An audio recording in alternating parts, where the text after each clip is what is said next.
সুস্বাগতম বন্ধুরা, আশা করি ভালো আছেন।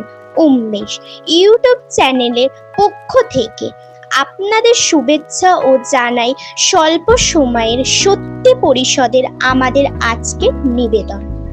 সুমন শুভ্র বসাকের লেখা ব্যাচেলার ভাড়াটিয়া। আজকের গল্পে সূত্রধর নাইস অমির চরিত্রে কণ্ঠ দিয়েছে দীপ, মিষ্টি চরিত্রে নার্গিস, রিয়া চরিত্রে শিফা, ফন্ডে চরণের ভূমিকায় অঙ্কুর, চম্পাকলির ভূমিকায় স্পিতা। এছাড়াও প্রদীপ বাবুর ভূমিকায় কণ্ঠ দিয়েছে সাহিত্যিক রাজু বিশ্বাস, মৈনাক বাবুর ভূমিকায় সায়ন এবং ড্রাইভারের ভূমিকায় কণ্ঠ দিয়েছে সুজয়। আসুন শোনা যাক সুমন শুভ্র বসাকের কলমে ছোট গল্প ব্যাচেলার ভাড়াটিয়া।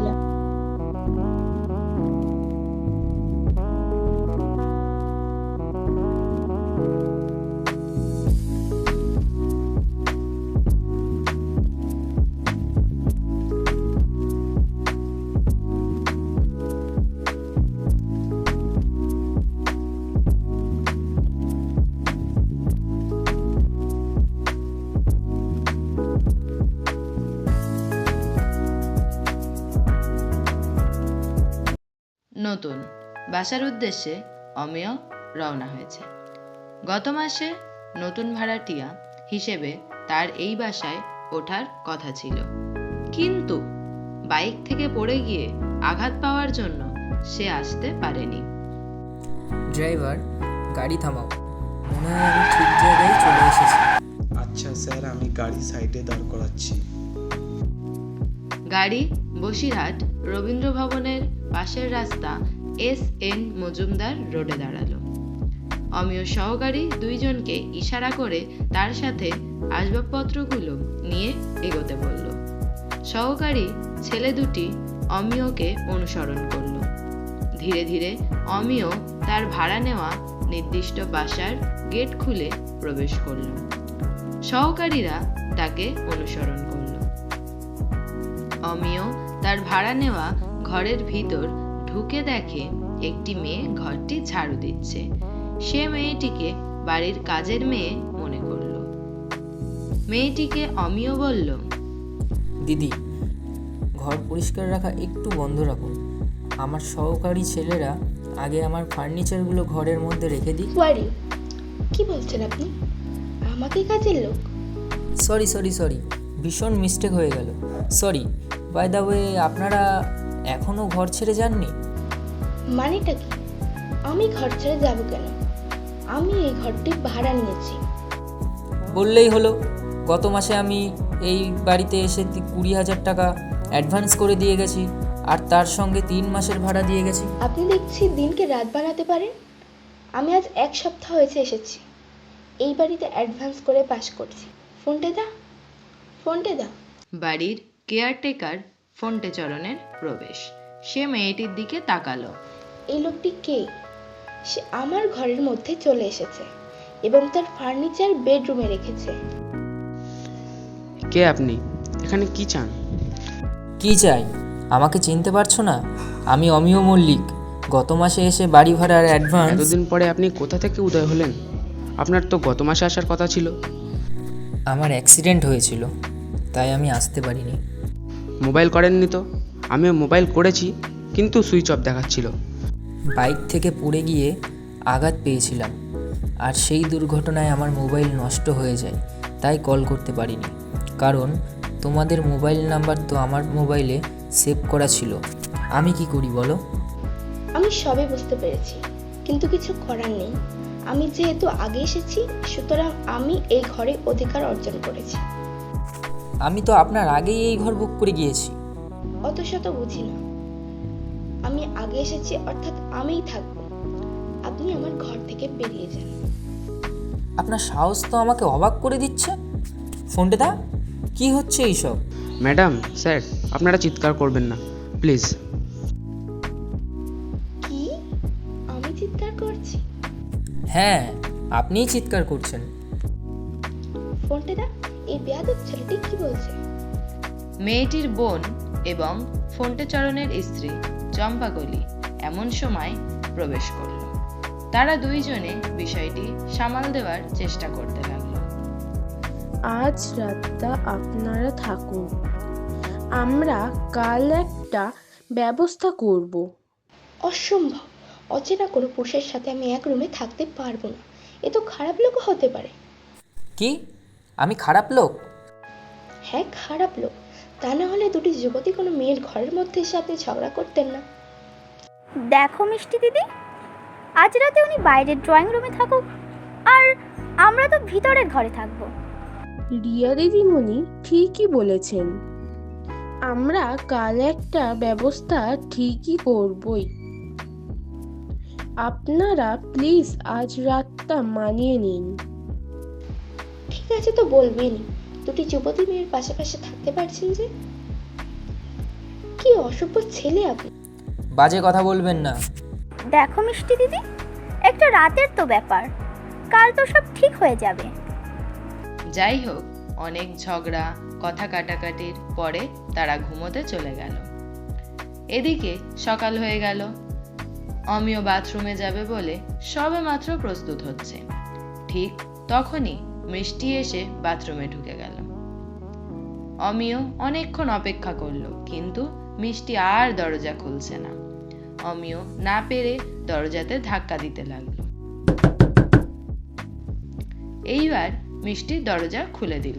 কি অসভ্য ছেলে আপনি! একটা মেয়ে বাথরুমে গেছে আর আপনি দরজা ধাক্কা দিচ্ছেন।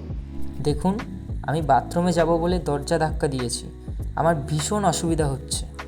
এমন কথা ঘোরাবেন না, আমি আপনার মতলবটা বুঝতে পেরেছি।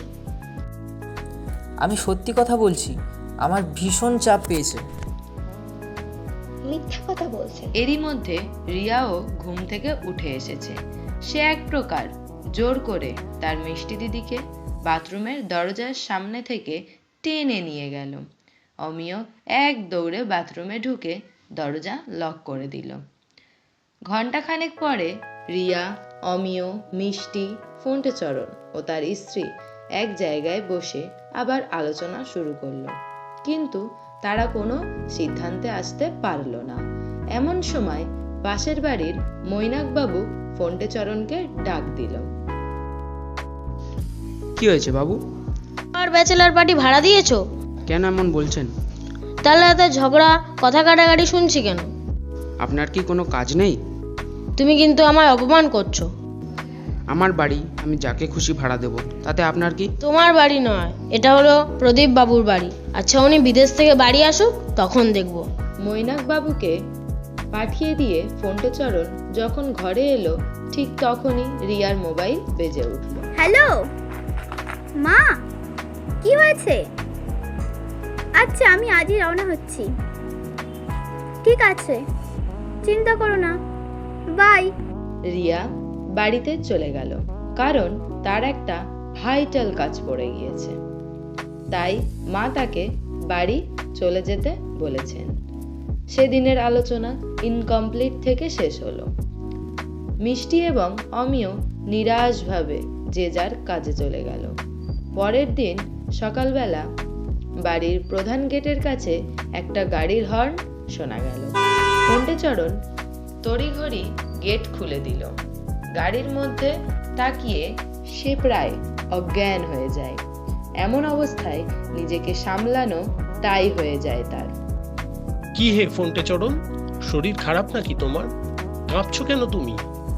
আর চম্পাকলি কোথায়? চম্পাকলি? আজ্ঞে বাবু, চম্পাকলি বাড়ির মধ্যেই আছে। আমার শরীরটা একটু খারাপ লাগছে সকাল থেকে, এই আর কি। তাহলে ফন্টেচরণ, তুমি কি আমার লাগেজটা একটু নিতে পারবে? আজ্ঞে বাবু, পারবো। আপনি বাড়ির ভিতরে যেতে লাগুন, আমি সব কিছু নিয়ে আসছি। প্রদীপবাবু বাড়ির ভিতরে প্রবেশ করতে যাবেন, আর হঠাৎ করে মৈনাকবাবু উপস্থিত হলেন। প্রদীপবাবু ও মৈনাকবাবু একে অপরের সঙ্গে কথা বলতে বলতে বাড়ির ভিতরে চলে গেলেন। ফন্টেচরণের অবস্থা আবার খারাপ হতে শুরু করলো, কারণ সে বুঝতে পেরেছে মৈনাকবাবু ভীষণ ধূর্ত লোক। আজ সে প্রদীপবাবুকে সব কথা বলেই ছাড়বে। ফন্টেচরণ দেরি না করে ড্রয়িং রুমের দিকে এগিয়ে গেল। তার উদ্দেশ্য ছিল মৈনাকবাবু ও প্রদীপবাবুর কথোপকথন শোনা। ড্রয়িং রুমের দরজার পাশে আড়াল করে সে দাঁড়ালো। ভিতরের কথাবার্তা শুনতে পেল ফন্টেচরণ। দাদা, আপনাকে কি যে বলি, আপনি এতটা জার্নি করে এসেছেন। আপনি কোনো প্রকার দ্বিধা না করে বলুন। আপনি আমার প্রতিবেশী, আপনারাই তো ভালো মন্দের সাথী। অভয় যখন দিলেন তখন নির্ভয়েই বলি, আপনার কেয়ারটেকার ফন্টেচরণ ঠিক সুবিধের নয়। কেন কেন? ফন্টেচরণ তো বেশ বিশ্বস্ত ছেলে মৈনাকবাবু। বিশ্বস্ত হলো কিভাবে? আপনার অনুমতি ছাড়া যে ব্যাচেলার ভাড়াটিয়া বাড়িতে রেখেছে। কি বলছেন আপনি?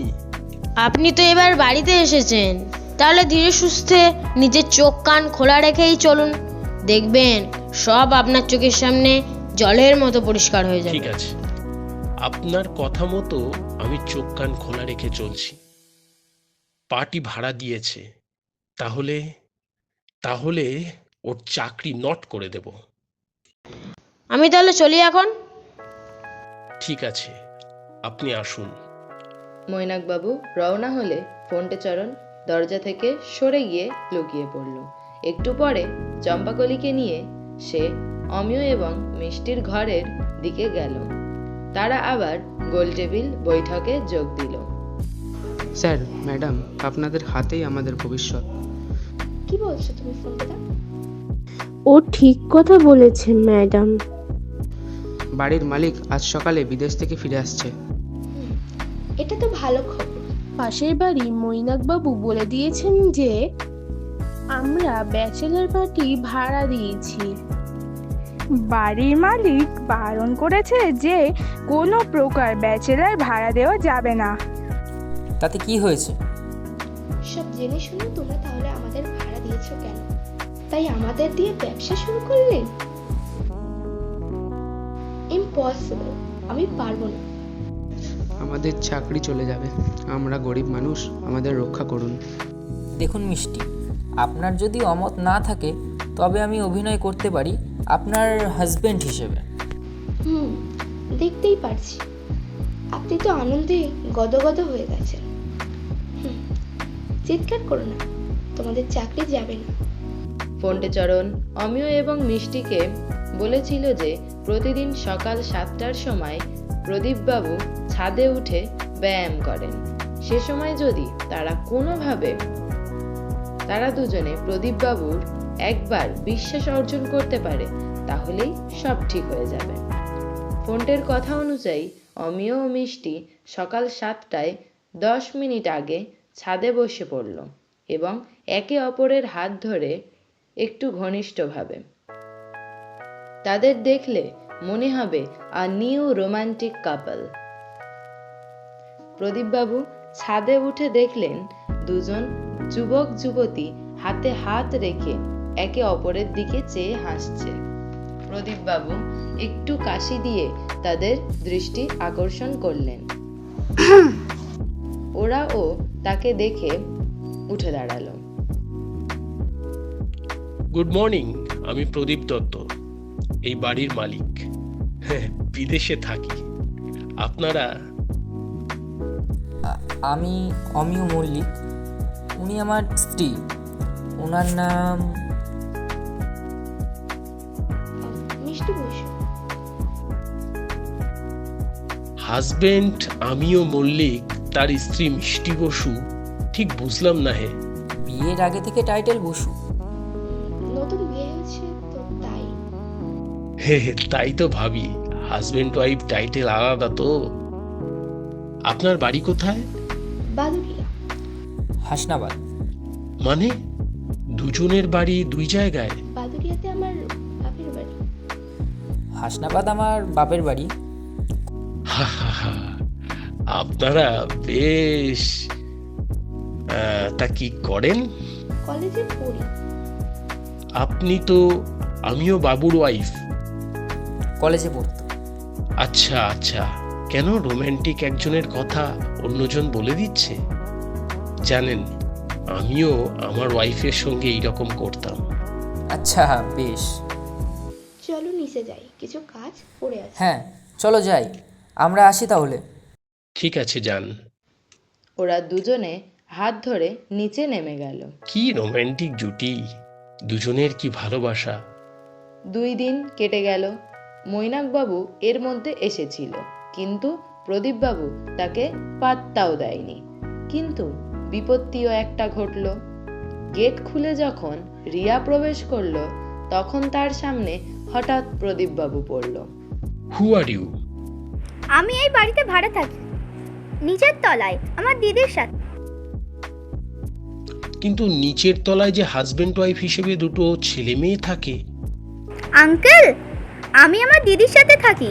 তাই দেখছি আমি এই ফোনটে চরণ দৌড়ে চলে আসলো এবং রিয়াকে দেখে মাথা নিচু করে রইল। ফোনটে দা, তুমি ওনাকে বলে দাও না যে আমি আমার দিদির সাথে এই বাড়িতে থাকি। আপনি যান ভিতরে, ফোনটাকে আর বলতে হবে না। এবার ভীষণ সমস্যার সৃষ্টি হলো। দেখুন, আমরা ফোনটেদা এবং চম্পাকলির চাকরি বাঁচাবার জন্য মিথ্যা অভিনয় করেছি। আমার লোকের চাকরি থাকবে কি থাকবে না সেটা আমি ঠিক করব, আপনারা কে? দেখুন, মানছি আমরা ভুল করেছি, কিন্তু ওদের কাছ থেকে প্লিজ তাড়িয়ে দেবেন না। আপনাদের কোনো কথা আমি শুনতে চাই না। আমি ভদ্রলোক, তাই এমনি বের করে দিলাম না। তবে হ্যাঁ, বাড়ি ভাড়া পেলে আপনারা সসম্মানে চলে যান। প্রদীপবাবু রেগে চলে গেলেন। রিয়া, অমিয়, মিষ্টি ও ভীষণ দুঃখ অনুভব করলো ফোনটে চরণের জন্য। সময় বয়ে যায়, কিন্তু ঘর তো আর চাইলেই পাওয়া যায় না। তাছাড়া ব্যাচেলর ভাড়াটিয়া কেউ রাখতেই চায় না। অবশেষে দিন 2 পরে যখন অমিয় একটি ঘর পেল, তখন সে আনন্দিত হয়ে মিষ্টিকে বলতে এলো। দেখলো মা অসুস্থ বলে রিয়া বাড়ি চলে গেছে, ঘরে মিষ্টি একা আছে। আমি ঘর ভাড়া পেয়ে গেছি, এখনই চলে যেতে চাই। আপনি ভালো থাকবেন। ভালো খবর, বাই। অমিয়কে বাই বলে দরজা বন্ধ করার পর ঘরের ভিতর থেকে একটা আওয়াজ হলো। অমিয় দরজা ঠেলে ভিতরে গিয়ে ঢুকে দেখলো যে মিষ্টি অজ্ঞান হয়ে পড়ে আছে। তাড়াতাড়ি তাকে নিয়ে বিছানায় শুইয়ে দিল। ফোনটে চরণের সাহায্যে ডাক্তার ডেকে আনলো। রিয়া যেহেতু বাড়িতে নেই, তাই অমিয়ই মিষ্টির দেখাশোনা করতে লাগলো। এইভাবে আরো কয়েকদিন কেটে গেল। সারা রাত মিষ্টিকে দেখাশোনার পরে ভোরে অমিয় তার ড্রয়িং রুমে ঘুমিয়ে পড়েছিল।